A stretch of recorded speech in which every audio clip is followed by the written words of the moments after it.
Polda Jabar menyambangi atau bersilaturahim ke keluarga Peggy Setiawan, menyampaikan permintaan maaf, dan memberikan, sebutlah, uang kepedulian atau uang kemanusiaan untuk keluarga.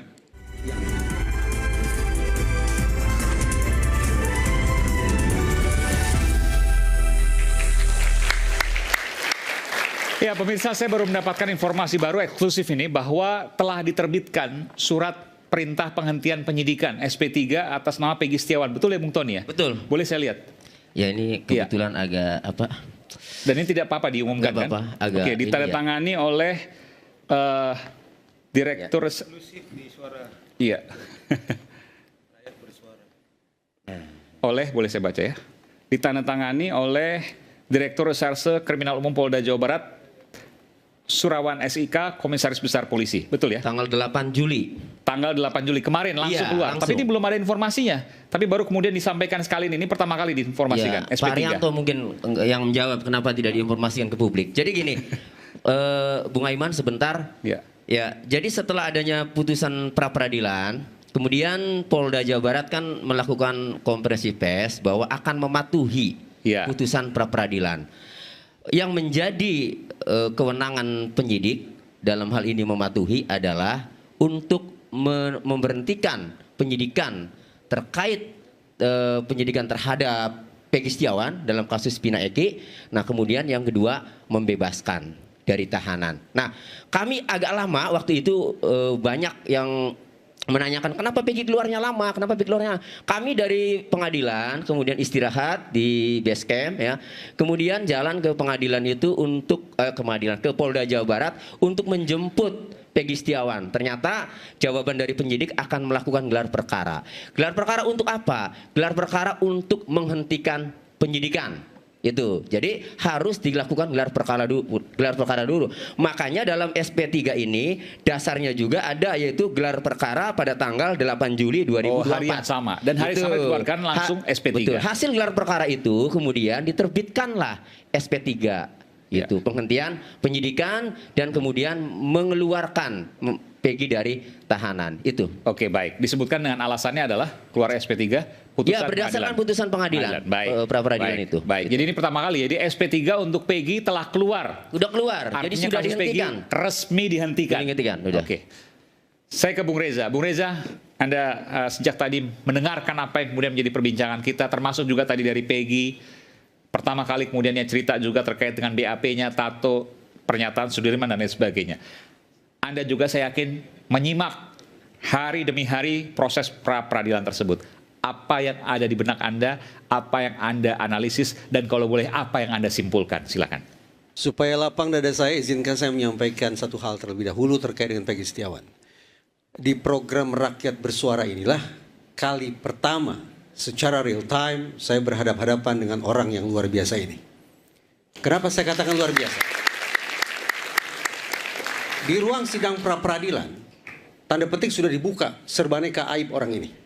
Disebutlah Peggy Setiawan sebagai sosok yang manipulatif, sebagai sosok membohong.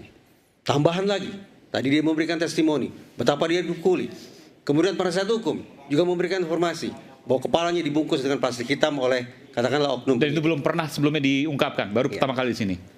Tapi dengan perlakuan yang menurut saya sedemikian negatif itu, mari kita kenang kembali. Dua kata yang diucapkan, memaafkan dan mengikhlaskan. Indonesia beruntung punya warga negara seperti itu.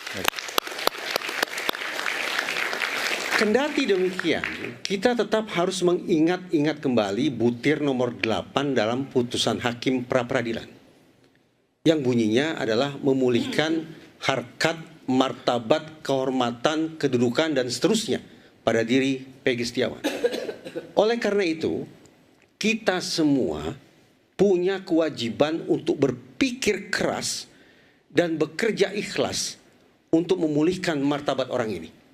Secara konkret, ini pesan kebaikan yang ingin saya kirim kepada Korps Tribrata, wabil khusus Polda Jabar. Pesan kebaikan, bahwa tanpa harus menunggu ada mekanisme hukum formal apapun, betapa indahnya seandainya Polda Jabar menyambangi atau bersilaturahim ke keluarga Peggy Setiawan, menyampaikan permintaan maaf, dan memberikan, sebutlah, uang kepedulian atau uang kemanusiaan untuk keluarga yang pernah ditimpa kemalangan ini. Itu poin pertama. Poin yang kedua, saya acap kali mengkritisi kasus Cirebon ini sebagai contoh pengungkapan yang terlalu mengandalkan pada mencari keterangan.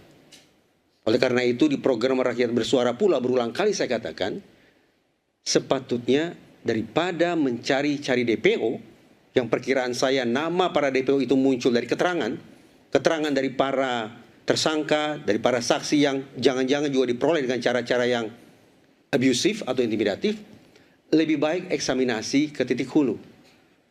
Dan ternyata posisi saya sejak awal itu segendang sepenarian dengan pernyataan Kapolri bahwa ternyata ada kerja-kerja saintifik yang tidak optimal berlangsung pada tahun 2016. Tahap awal, betul. Oleh karena itu, untuk menyingkap misteri kasus Cirebon, ada 3+1 bukti yang menurut saya perlu diungkap segamblang mungkin.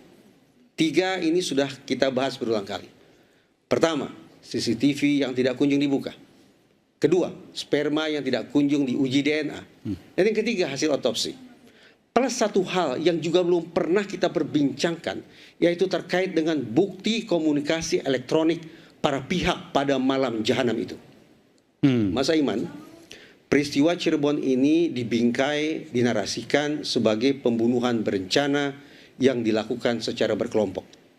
Dengan bingkai sedemikian rupa, niscaya kalau memang terjadi pembunuhan berencana secara berkelompok, para pelakunya niscaya malam itu melakukan komunikasi, melakukan koordinasi tentang bagaimana mereka akan melakukan eksekusi terhadap kedua korban.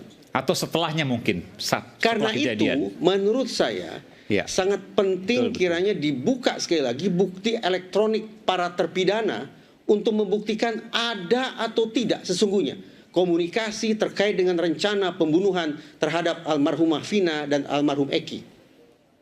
Demikian pula yang sepatutnya dilakukan terhadap gawai milik kedua korban.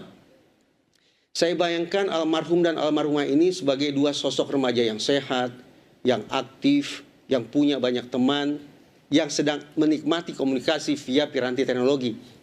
Apa yang terjadi pada malam itu sangat mungkin terpotret dari komunikasi mereka via gawai.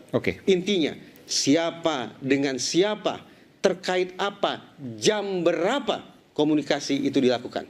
Saya ingin bertanya pada Anda. Saya ingin bertanya langsung pada Anda, mungkin adalah pertanyaan yang mungkin Anda boleh jawab, boleh tidak. Kalau saya menyimpulkan dari apa yang Anda sampaikan, artinya Anda besar kemungkinan berseberangan dengan 3 hasil peradilan terhadap 8 terpidana itu. Izinkan saya untuk memilih kosakata yang berbeda. Saya tetap bertanya-tanya. Kalaulah ini disebut sebagai pembunuhan, siapa sesungguhnya pembunuh terhadap kedua korban itu? Ini baru terjawab menurut saya, sekali lagi, hanya ketika bukti komunikasi elektronik para terpidana, dulu tersangka dibuka, dan bukti komunikasi elektronik kedua korban juga dibuka. Firasat saya mengatakan, firasat, bahwa boleh jadi pihak kepolisian sesungguhnya sudah memiliki bukti yang rinci serinci-rincinya tentang komunikasi elektronik para pihak tersebut. Tapi di mana posisi barang bukti itu yang masih menjadi pertanyaan. Sehingga firasat pula saya memperkirakan sekiranya barang bukti elektronik itu dibuka, semuanya dibuka, tidak tertutup kemungkinan simpulan kita tentang kasus Cirebon akan berbalik 180 derajat, termasuk nasib para terpidana. Artinya kemungkinan bebas, kemungkinan mereka akan berubah status dari terpidana seumur hidup akan menjadi manusia merdeka. 8 terpidana itu? Perkiraan saya demikian kalau bukti elektronik itu dibuka semuanya. Luar biasa. Kita kembali saat lagi, tetaplah bersama kami di Layar Bersuara.